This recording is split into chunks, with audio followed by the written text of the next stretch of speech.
और सीधे रुक कर लेते हैं बीजेपी की प्रेस कॉन्फ्रेंस का। रविशंकर प्रसाद कुछ बोल रहे हैं, सुनते हैं। मालेगांव ब्लास्ट पर बोल रहे हैं। मैंने कहा था, श्रीमान गृह मंत्री जी, आप सैफरन टेरर की बात करते हैं तो भारत के तिरंगे में भी सैफरन है। भारत के संत भी भगवा पहनते हैं। जिस महाभारत में रथ के सारथी भगवान कृष्ण थे, उस पर भी तो सैफरन झंडा था ना। तो आप क्या कहना चाह रहे हैं? ये तो भारत की सांस्कृतिक आध्यात्मिक परंपरा का रंग है ना।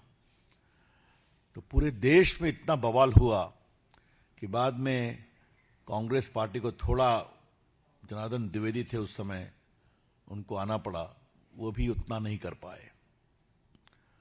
थोड़ा मैं आपको पीछे ले जाता हूं। याद करिए, जब बिहार में 2005 का चुनाव था तो सुप्रीम कोर्ट के रिटायर्ड जस्टिस यूसी बनर्जी, उन्होंने एक कमेटी लालू प्रसाद रेल मंत्री से बनवाई थी। उन्होंने क्या कहा था कि कार सेवकों ने अपने स्टोव से ही आग लगाई थी। और वो भी मैंने प्रेस किया था जब आया था वो, तो मैंने कहा था ये बिकी हुई रिपोर्ट है और जज साहब की हिम्मत है तुम उस पर कार्रवाई करें। कुछ नहीं कर सके। याद करिए, इशरत जहां केस में अमित शाह को फंसाया गया कि नहीं फंसाया गया था, याद है कि नहीं आपको?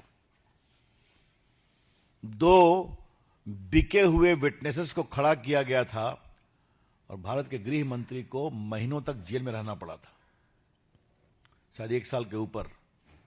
और जब उनको बेल मिली तो सुप्रीम कोर्ट ने उनको 1 साल गुजरात से दरबदर कर दिया था। और आज मैं पूरी जिम्मेवारी से कहूंगा, that judgment of Supreme Court was wrong. और मैंने उसको पूरा एग्जामिन किया है लीगली अपने अनुभव से। कोई एविडेंस नहीं था अमित शाह के खिलाफ। तो अमित शाह को फंसाओ, वो भगवा आतंक बताओ, मालेगांव केस बताओ। और अब मैं आपके सामने इसका दूसरा पक्ष रखना चाहता हूं। ये आप नोट करें, बिकॉज बैकग्राउंड बहुत जरूरी है। 18 फरवरी 2007 को समझौता एक्सप्रेस ब्लास्ट हुआ था।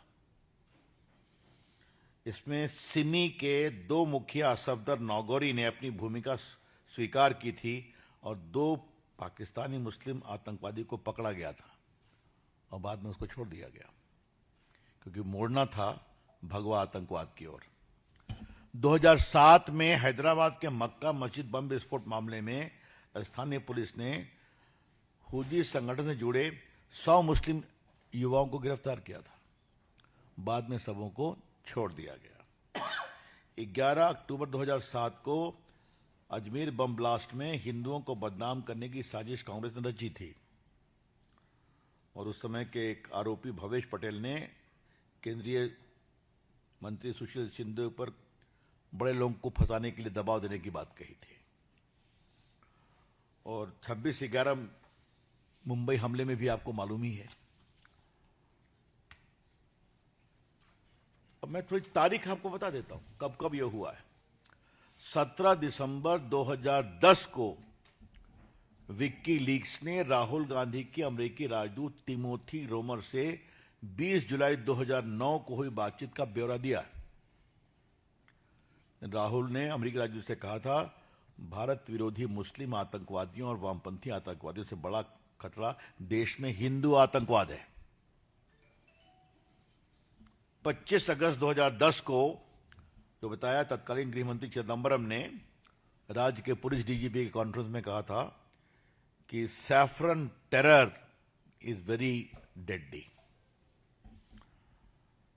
20 जनवरी 2013 को जयपुर में कांग्रेस के चिंतन शिविर में उस समय गृहमंत्री ने हिंदू आतंकवाद की बात की थी, सुशील कुमार शिंदे ने।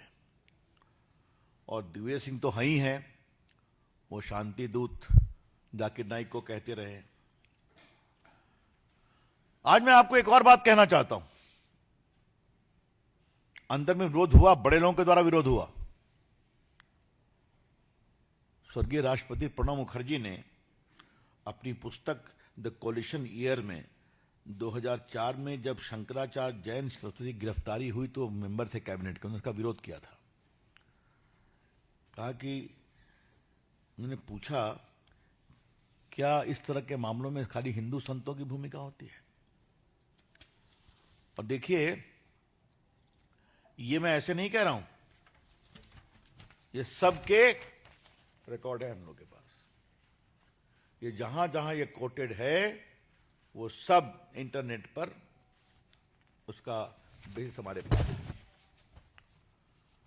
मुझे कई बार इस विषय पर बोलने का अवसर मिला है। आपको याद होगा इशरत जहां के मामले में उस समय के गृह मंत्री पिल्लई थे, तो श्रीमान चिदम्बरम साहब ने उन पर दबाव डाला कि इशरत जहां को एफिडेविट में लश्कर तैयबा की एजेंट मत कहो, जबकि लश्कर तैयबा ने क्लेम किया था कि हमारी एक एजेंट शहीद हुई है। याद होगा आपको। तो ये सारी बातें आपके सामने हैं। तो कांग्रेस पार्टी वोट बैंक के लिए किसी सीमा तक जा सकती है। बीजेपी की ओर से हम बड़े विनम्रता लेकिन सख्ती से बोलना चाहेंगे कि कांग्रेस पार्टी ने एक झूठा षड्यंत्र किया भगवा आतंकवाद का, और इसको बोलना शुरू किया और हर केस में फंसाने की कोशिश शुरू की।